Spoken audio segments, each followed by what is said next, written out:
Odborná komisia zložená zo zástupcov CFO klubu, poradenských spoločností Deloitte, EY, KPMG, PwC, BDO a Slovenskej asociácie finančníkov vyhodnocuje finančné výsledky, tak ako ich spoločnosti zverejňujú o finančných výkazoch a tiež prínos CFOs na dosiahnuté finančné výsledky, ale aj v iných oblastiach, ako je strategické riadenie spoločnosti, zavádzanie inovácií a napríklad oblasť talentu. Za 15 rokov, počas ktorých súťaž vyhodnocujeme, sme vyhodnotili už skoro 250 CFOs a teda máme naozaj overený a časom osvedčený prístup. Tak ako sa mení rola CFO počas histórie súťaže, tak postupne sme doplňali kritéria tak, aby zodpovedali takým tým najnovším posledným trendom.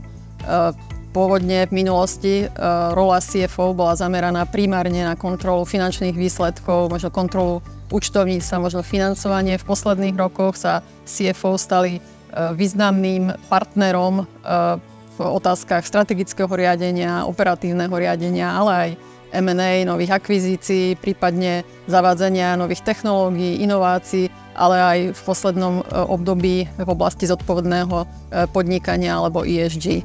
Kvantitatívne výsledky tvoria 35% hodnotenia, kvalitatívne, teda tie zamerajúce sa na prínos CFO, tvoria 65% hodnotenia odbornej poroty. Do súťaže CFO roka za rok 2022 bolo celkovo nominovaných 19 súťažiacich, z ktorých odborná porota vybrala 7 finalistov alebo finalistiek.